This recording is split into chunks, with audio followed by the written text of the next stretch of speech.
حزب اللہ کے سربراہ سید حسن نصر اللہ کی شہادت پر سوگ۔ پاکستان کے مختلف شہروں میں شہید کی غائبانہ نماز جنازہ کی ادائیگی، ہزاروں سوگواروں کی شرکت۔ لبنانی عوام سے اظہار یکجہتی، MWM، جماعت اسلامی اور دیگر تنظیموں کے مظاہرے۔ اسلام آباد میں پارا چوک سے احتجاجی ریلی، لاہور میں بھی احتجاجی ریلی میں ہزاروں افراد کی شرکت۔ مظاہرین کی اسرائیل کے خلاف شدید نعرے بازی۔ علامہ راجہ ناصر عباس کہتے ہیں کہ حسن نصر اللہ کی شہادت سے اسرائیل کو نجات نہیں ملے گی، خون کے آخری قطرے تک ہم کھڑے رہیں گے۔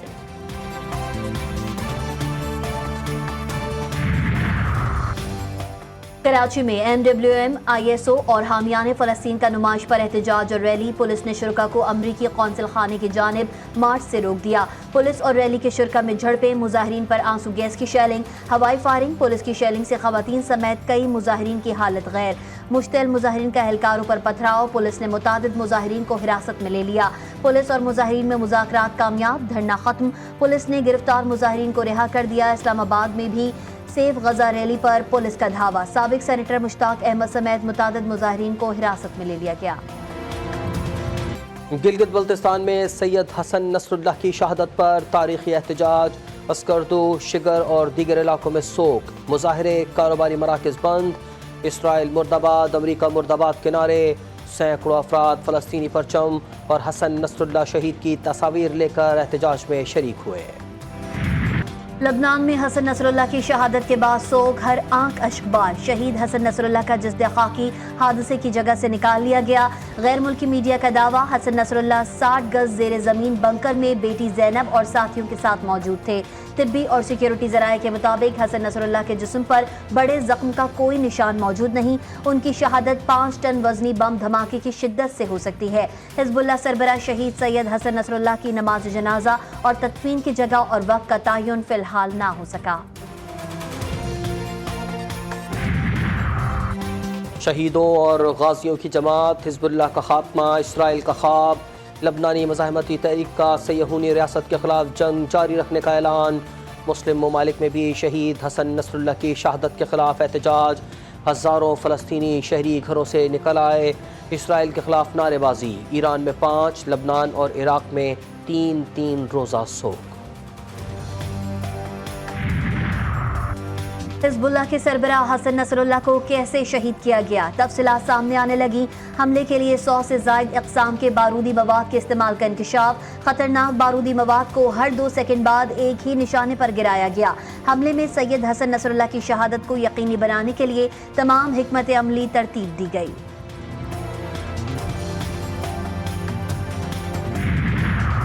ایرانی سپریم لیڈر آیت اللہ سید علی خامنئی کا شہید حسن نصر اللہ کو خراج تحسین۔ اسرائیل کو خبردار کیا کہ حسن نصر اللہ کی شہادت رائے گاہ نہیں جائے گی۔ ایرانی صدر مسعود پزشکیان کی عالمی برادری کے کردار پر تنقید، کہا کہ عالمی برادری نہیں بھولے کہ حسن نصر اللہ کو شہید کرنے کا حکم اسرائیل کو نیو یارک سے جاری ہوا۔ لبنانی وزیر اعظم نجیب مقاتی کی حسن نصر اللہ کی شہادت کی مذمت، لبنانی عوام سے جارحیت کے مقابلے میں متحد رہنے کی اپیل۔ فلسطینی صدر کی لبنان اور حزب اللہ سے تعزیت۔ ترک صدر نے کہا کہ لبنانی نسل کشی اسرائیلی پالیسی کا نیا ہدف بن گئی ہے۔ حماس کا بھی حسن نصر اللہ کی شہادت پر شدید رنج کا اظہار۔ پاکستان کے مشرق وسطی میں اسرائیل کی بڑھتی مہم جوئی کی شدید مذمت۔ ترجمان دفتر خارجہ ممتاز زہرا بلوچ کا کہنا ہے کہ لبنان میں عام شہریوں پر اسرائیل کے بے لگام حملے انتہائی تشویشناک ہیں۔ اسرائیلی اقدامات عالمی قوانین کی سنگین خلاف ورزی ہیں۔ لبنان میں حزب اللہ کے سیکریٹری جنرل کی شہادت سے خطے میں کشیدگی مزید بڑھے گی۔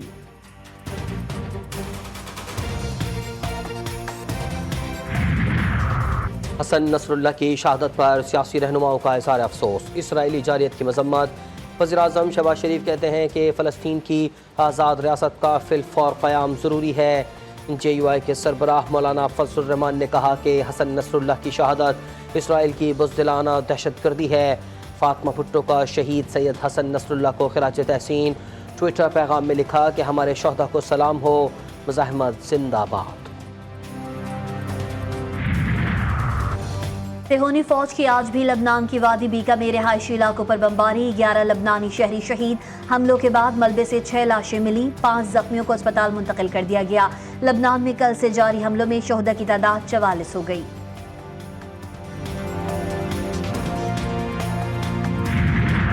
غزہ میں صہیونی بربریت، 24 گھنٹوں میں بمباری سے مزید 52 فلسطینی شہید، 118 سے زائد زخمی۔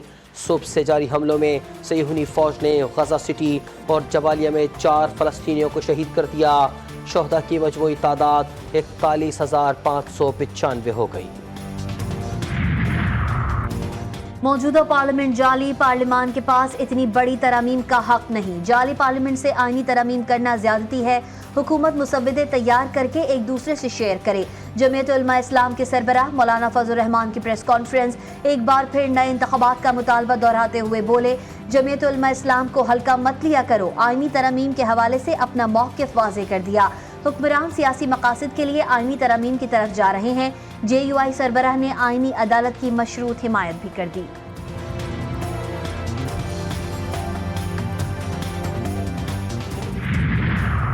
کالے قانون بنا کر ملک نہیں چل سکتا۔ آئینی ترمیم پہلے بھی ہوتی رہی ہیں، لیکن رات کے اندھیرے میں پہلی دفعہ دیکھیں۔ اراکین اسمبلی کو بھی آئینی ترمیم کے بارے میں پتہ نہیں تھا۔ یہ کون سی جمہوریت ہے؟ سربراہ عوام پاکستان پارٹی شائق خاقان عباسی کا کہنا ہے کہ حکمراں ملک کو کس طرف لے جا رہے ہیں۔ ایک ہی راستہ ہے کہ اس ملک کی سیاسی لیڈرشپ، جوڈیشل لیڈرشپ، فوج کی لیڈرشپ ایک ٹیبل پر بیٹھ کر آگے کے راستے کا تعین کریں اور ملک کو اس پر چلائیں۔ ملک کے اندر اب ہم پر یہ گولیاں برسا رہے ہیں۔ یہ پاکستان ہمارا ہے۔ میں باقاعدہ طور پہ آج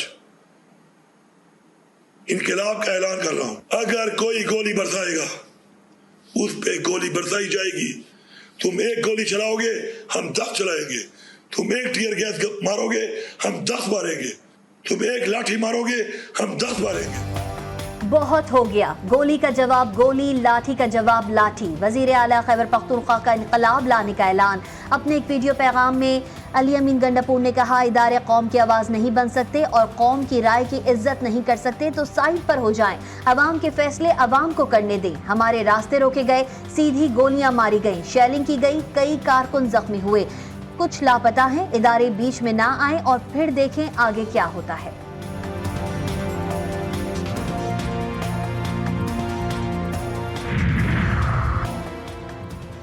وزیر اعلیٰ کو خیبر پختونخوا کے امن سے کوئی سروکار نہیں۔ موجودہ حکومت میں بے امنی بڑھ رہی ہے۔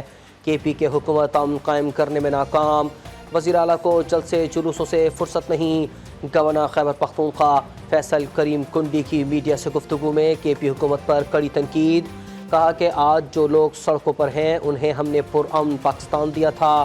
کے پی حکومت کو 600 ارب سیکیورٹی کے لیے ملے، لیکن پولیس کے پاس وسائل نہیں۔ کے پی حکومت ایک نعرے پر چل رہی ہے اور وہ ہے کرپشن کرپشن۔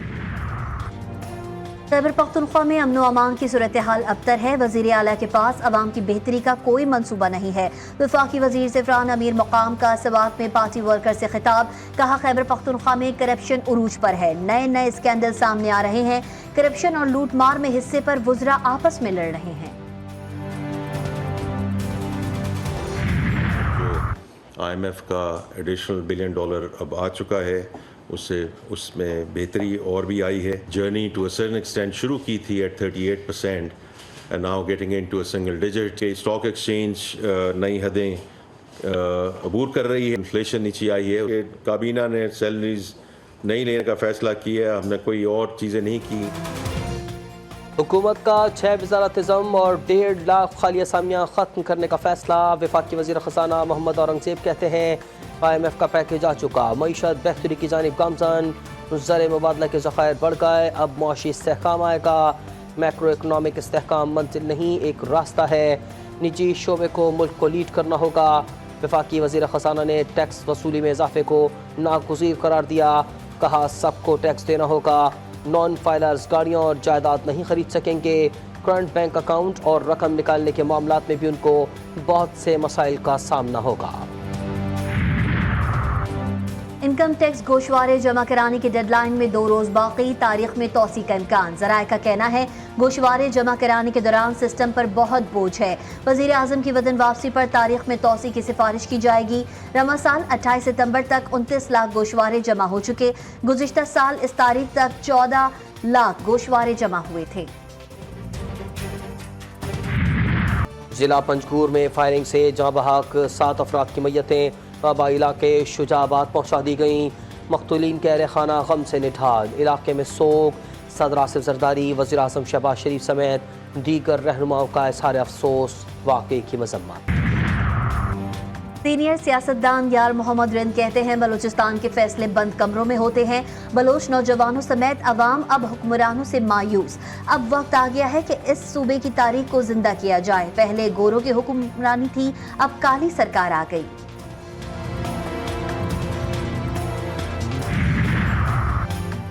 کب تک بلوچستان میں خون بہتا رہے گا؟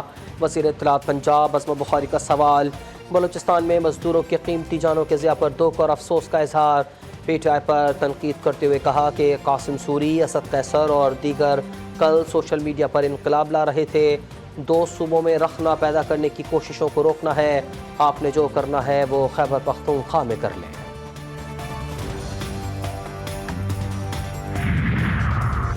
بیرون ملک مقیم پی ٹی آئی کا social media controller Jibran Ilyas party رہنماؤں سے جواب طلبی کرنے لگا.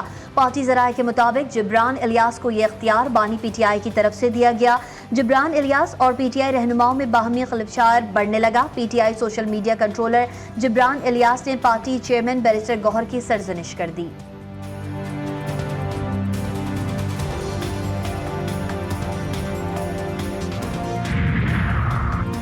تین 300 سے زائد وکلا کا سپریم کورٹ اور ہائی کورٹ کے ججز کو کھلا خط. ججز سے کسی بھی نئی عدالت کا حصہ نہ بننے کا مطالبہ. نئی عدالت کی حیثیت پی سی او کورٹ جیسی ہوگی. نئی عدالت کا جج بننے والے پی سی او ججز سے مختلف نہیں ہوں گے. وکلا کا خط میں موقف.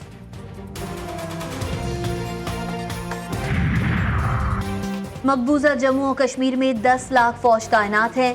مقبوضہ وادی میں الیکشن کا ڈرامہ رچایا گیا. مقبوضہ کشمیر کا مسئلہ الیکشن نہیں آزادی ہے. مشال ملک کہتی ہیں اقوام متحدہ کی قراردادوں کے مطابق مسئلہ کشمیر کا حل نکالا جائے.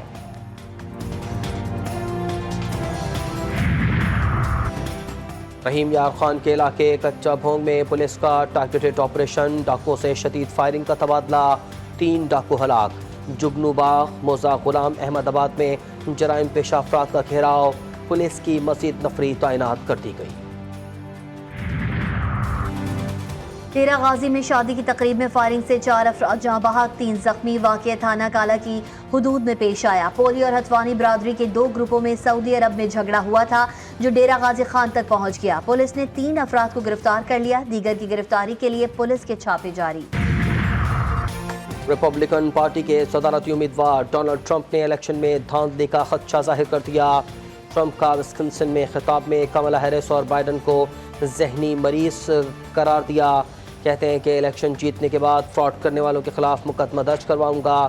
انتظامیہ مجھے سیکیورٹی دینے کے بجائے ایرانی صدر کی حفاظت کر رہی ہے.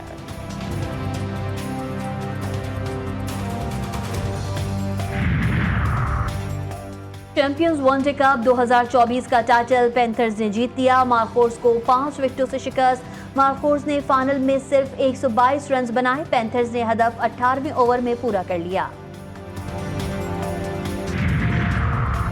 اور آئی سی سی ویمن T20 ورلڈ کپ کی تیاریاں. Pakistani womens cricket team practice کے لیے شارجہ کرکٹ اسٹیڈیم پہنچ گئی. قومی کھلاڑیوں کی بیٹنگ، بالنگ اور فیلڈنگ کی پریکٹس. قومی ویمن کرکٹ ٹیم کل بنگلہ دیش کے خلاف دوسرا وارم اپ میچ کھیلے گی.